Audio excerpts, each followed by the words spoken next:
Hello and welcome into another episode of Locked On Wolves. This is the post-game podcast. Today on the show, what happened in Timberwolves Wizards? The Timberwolves fell in extremely disappointing fashion on Tuesday. I want to talk about what happened defensively. Of course, that's the key takeaway from this game is the Timberwolves defense, but what specifically happened? What do they have to do to fix this before the play-in next week, which very likely now that's where the Timberwolves are headed. There's a sliver of a hope that they can get into the playoffs. We'll break that down too. It's all coming up on the show. Welcome in. You are Locked On Wolves. You are Locked On Timberwolves, your daily Minnesota Timberwolves podcast. Part of the Locked On Podcast Network. Your team every day.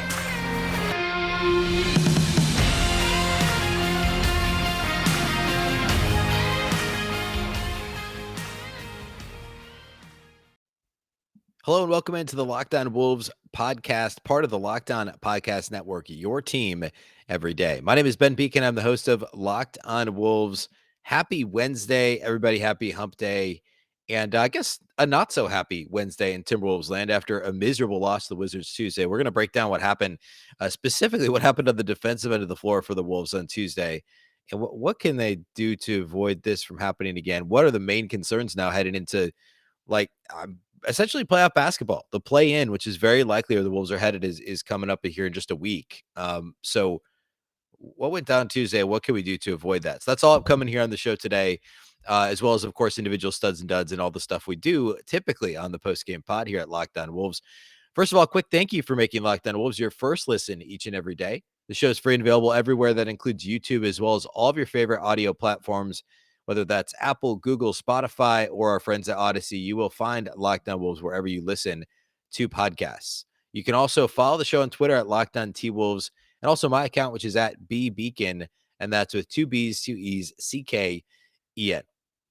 All right. So what happened? Timberwolves lost the Wizards on Tuesday. They were talked about this on Tuesday's show. Going into the game, the Wolves were 13.5-point favorites at betonline.net. There was only a hair higher. I thought the line would be 12.5, 13. No matter how you slice it, the Timberwolves were double-digit favorites at home against a non-playoff team with no incentive to win. No Bradley Beal, of course, for the Wizards. The Timberwolves were only missing Patrick Beverley. Jaden McDaniels returned somewhat unexpectedly. He was listed as doubtful on Tuesday. When I recorded Tuesday's show, he was listed as doubtful. Patrick Beverley wasn't actually even on the injury report. Beverley did not play for the second straight game with the ankle injury. And both Malik Beasley, he was listed as probable, and McDaniels listed as questionable, played. McDaniels was on a 15-minute restriction. He played exactly 15 minutes. But the Wolves, man, they were up 3 at the end of the first quarter. They were down 1 at halftime. But this was, I mean, it isn't like the Wolves were up and lost late, or this was a close game. I mean, this was a pretty definitive Wizards win. They were up double figures going to the fourth quarter. It was like a 13-point game, and they quickly stretched it. The Wolves started the fourth with Karl-Anthony Towns and most of the starters on the bench. The Wizards stretched it to a 20-plus or 20-ish point lead, I guess, by the time Towns came back in. I mean, this wasn't good in terms of the level of competitiveness from the Timberwolves. I want to start the show with my one key takeaway, as we've been doing here for a while now on the post-game pod, and then I'll hit a couple more takeaways next before we do individual performances, studs and duds. So the first thing is defensively. The Timberwolves gave up 132 points to the Washington Wizards. Washington Wizards without Bradley Beal. Again, I mean, what happened? Well, let's dig in a little bit. First of all, I should say, the Wizards, of course, coming into this game were 34-44, not a playoff team, no Bradley Beal, all those things. They're the 21st rated offensive team in terms of offensive rating. They were lower before this game. They're now the 21st. They're like 22nd or 23rd, I think, coming into this game. Not a good offense, no matter how you slice it. The Timberwolves, of course, lost to Washington back on December 1st. We talked about that on Tuesday's show. In that game, Bradley Beal was good. Daniel Gafford went nuts. We'll talk about that later because he kind of did again in this game. We'll talk about that.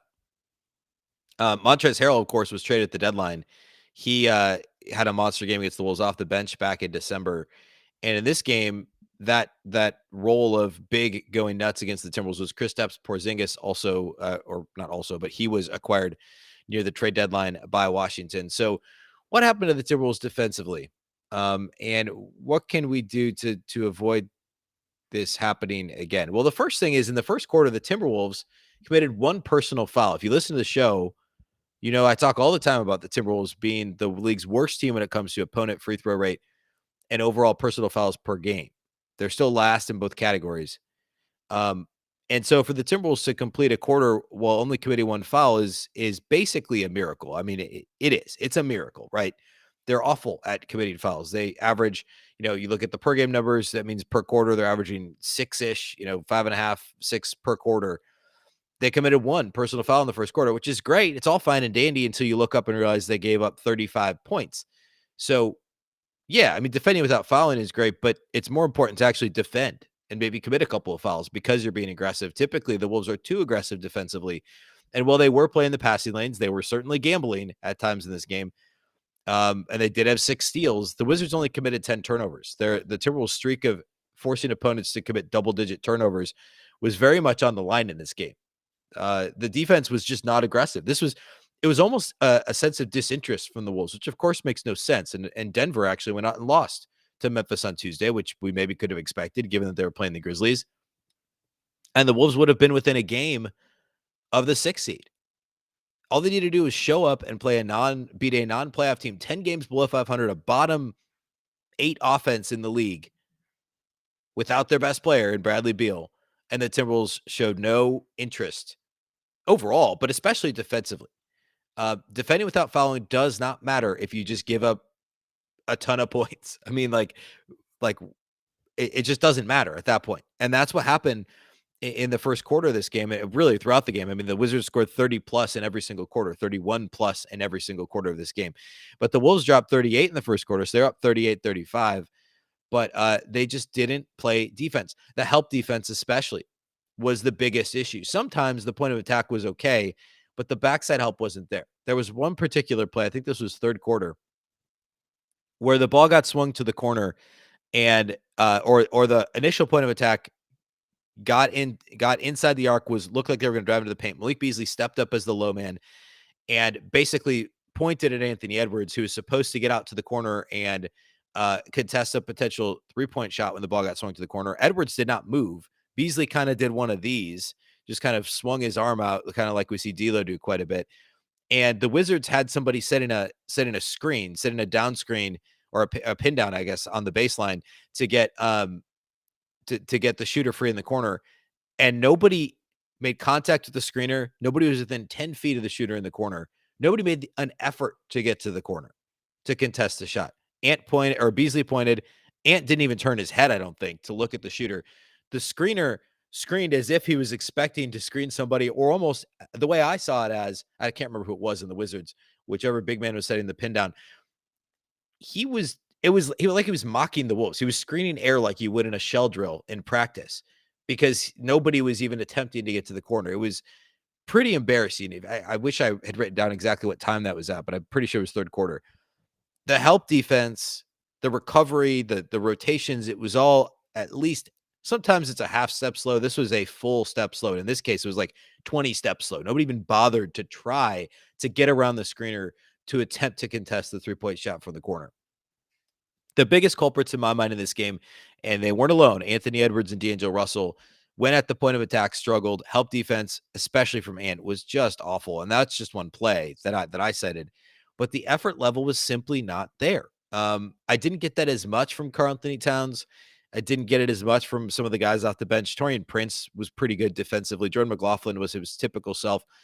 But the lack of urgency and lack of effort is not something that I was expecting to say after Tuesday's game, but here we are. Okay, I have some more takeaways as well that don't have to do with the lazy defense. We're going to hit all those next before we do individual studs and duds. First, let's talk about our new friends over at Shady Rays. Shady Rays is an independent sunglasses company that gives you the features of $200 sunglasses for just a fraction of the price. That means polarized lenses, well-constructed durable frames, and premium high-end finishes. Also, something you won't find anywhere else is Shady Rays' insane protection program. Shady Rays includes lost and broken protection on every pair. They will send you a brand new pair if you lose them, no matter what happened. Give them a try, and if you don't love them, you'll pay absolutely nothing. It's as simple as that. Plus, 10 meals are donated to fight hunger in America when you shop with Shady Rays. Exclusively for our listeners, head to shadyrays.com and use code LOCKEDON to get 50% off 2 or more pairs of polarized sunglasses. That's code LOCKEDON for the best deal of the season, 50% off 2 or more pairs of Shady Rays sunglasses backed by over 150,000 verified 5-star reviews.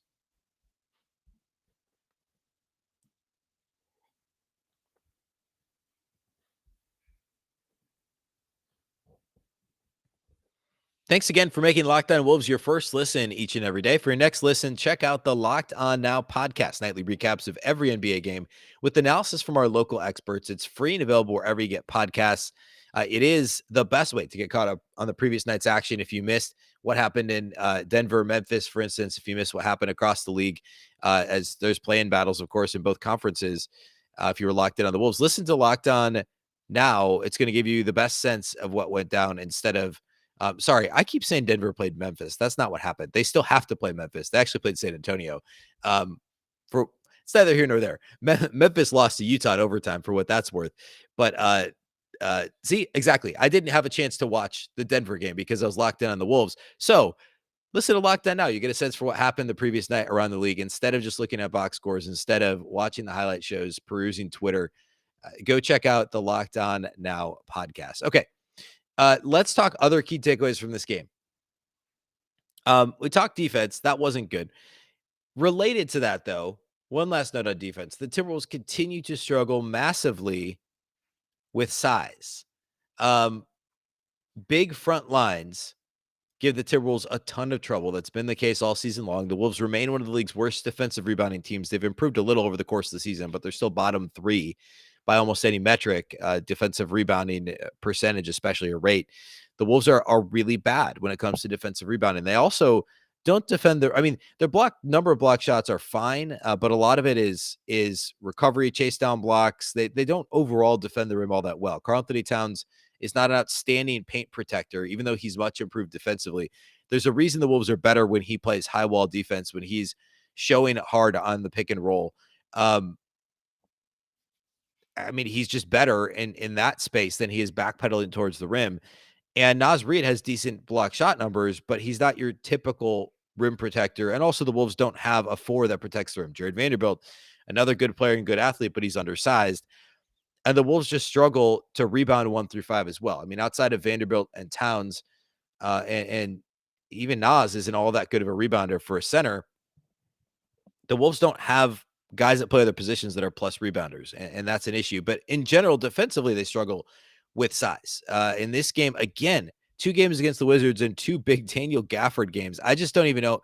He shot I forget what it was the first game. I talked about it on Tuesday's show, but he went nuts against the Wolves. In this game, he scored 24 points on 11 shots, 10 of 11 shooting for Daniel Gafford and 12 rebounds. He had 24 and 12 off the bench for the Wizards. Karl-Anthony Towns had 26 and 10 for the Wolves. And Gafford was far more efficient. A ton of lob dunks, a ton of just dunks at the right at the front of the rim. He was getting all of his shot attempts. And just a really easy game for the Wizards big man. Kristaps Porzingis. So the first time around, it was Montrezl Harrell, no longer with the Wizards. Now this time is Kristaps Porzingis, 25 points on 11 of 17 shooting. He knocked down 3 threes in this game too. 25 and 8 for Porzingis. Rui Hachimura, who's their starting 4, had a big game. 21 points on 15 shots, 5 rebounds, 4 assists, 3 made threes. The Wizards had their way at the rim.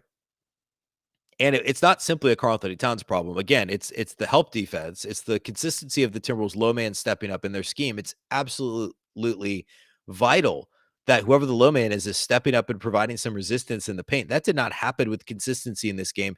And when it did, as I mentioned earlier, the kick out pass to the corner or wherever on the perimeter, the Timberwolves were not getting out and contesting well at all.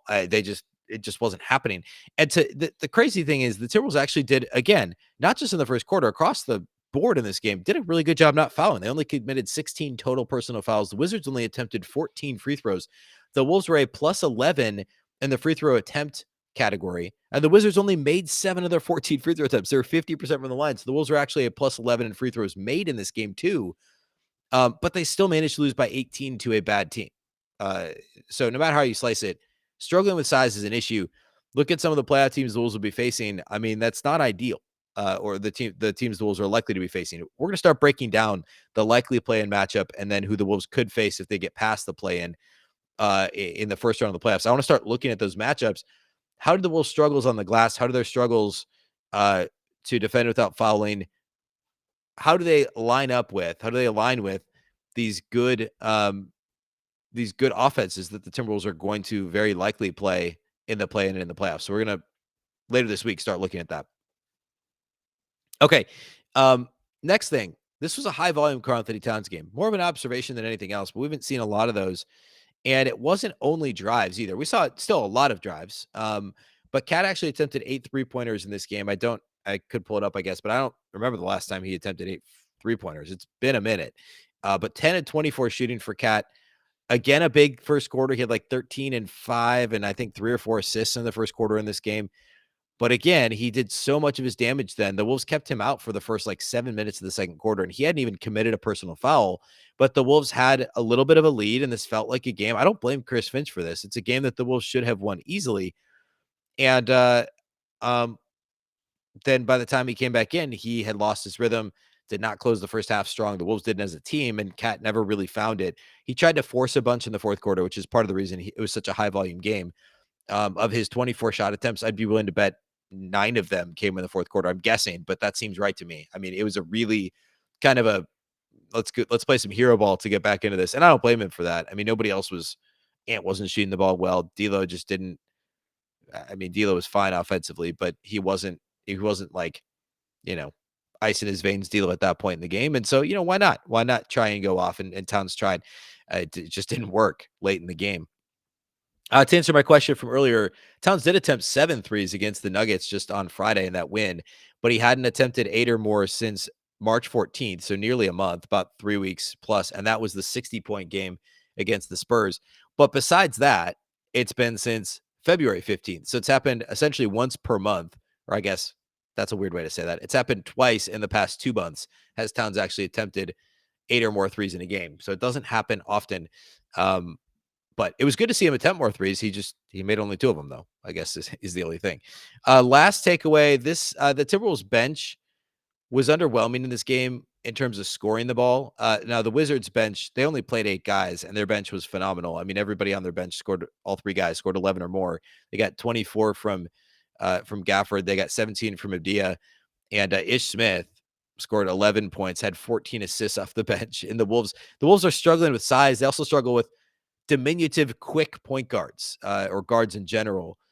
That trend continues as well. And Ish Smith just really picked the Wolves apart. 14 assists, 0 turnovers for Ish Smith against the Timberwolves in this game. Ish Smith, he of 12 NBA teams over the course of his career, which, by the way, tied for the most teams played for of any player in NBA history. But 11 and 14, 0 turnovers for Ish Smith off the bench. The Timberwolves bench, Jalen Noel had a good game, 11 points in just 12 minutes. He was squeezed out of not out of the rotation. He played less minutes for a couple of reasons. One, Jordan McLaughlin didn't play enough in Sunday's game against Houston, the near loss to a bad Rockets team. And Chris Finch was trying to right that wrong by giving some more minutes to Jordan McLaughlin, and understandably so. The Wolves were struggling defensively. He's a better defender than Jalen Noel. The second thing was the Wolves were struggling defensively and needed a spark, so Josh Okogie got some second half minutes as well. Played 5 minutes in this game. But Jalen Noel scored 11 in 12 minutes, played well, got to the line 6 times, made 5 of them, 2 or 3 outside the arc. So a good game for Jalen. Taurean Prince was good. He was good defensively, fine on offense, 11 points on 8 shots in 23 minutes. But there just wasn't any offensive punch. Naz Reid had a poor game. Jaden McDaniels didn't do anything offensively. He was 0 of 1 shooting. That was it. Jordan McLaughlin in 21 minutes attempted 3 shots, was 0 of 1 outside the arc. The bench punch was sorely lacking. And of course, there's a trickle-down effect. No Patrick Beverley in this game meant Beasley starts. Beasley does play better when he starts. I've talked about that extensively on the show. But it means that there's no Beasley off the bench. And it's not like adding Jaden McDaniels back in is going to help that much offensively on any given night, especially in a minutes restriction and shaking off rust.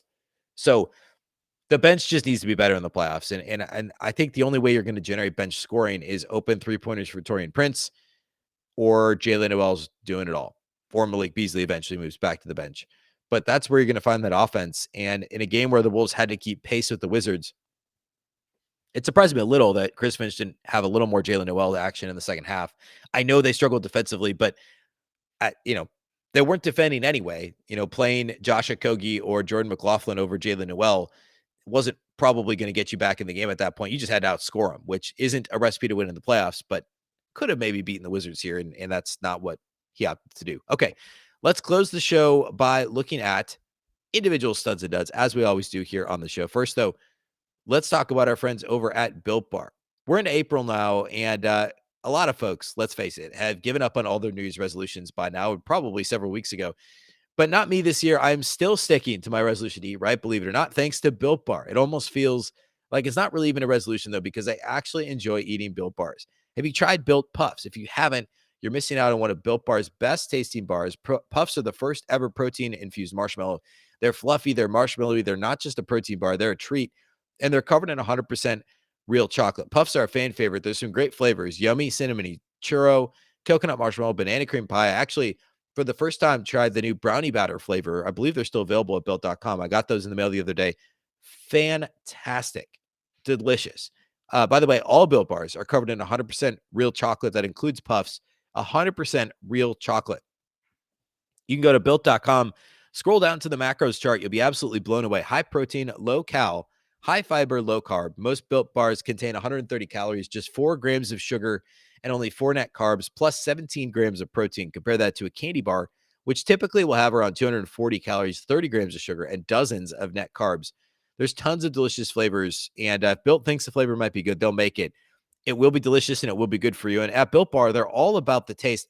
They make the bars taste delicious first, and then they figure out how to make them healthy.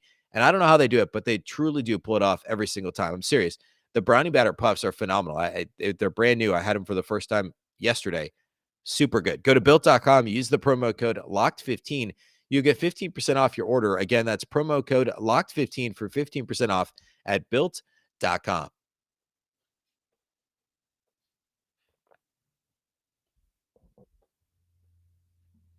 All right, let's close by looking at individual studs and duds for the Wolves in this one. It's actually not all that easy. I don't know that anybody played a good all-around game for the Timberwolves. This was just kind of a complete total systems failure for Minnesota in this game. But I guess if I have to, excuse me, if I have to pick a studs for this game, I have to go with Karl-Anthony Towns. I think the stat line isn't all that impressive, but he wasn't the Timberwolves' main problem defensively. And fourth quarter, again, he was trying to shoot the Wolves back into the game. I can't blame him for that. He still had 26, 10, and 4. He didn't get in foul trouble. He had 0 goose egg turnovers in this game. The 10 of 24, the 2 of 8 from outside the arc, that, again, is mostly due to just gunning in the fourth quarter. He only attempted 5 free throws in this game.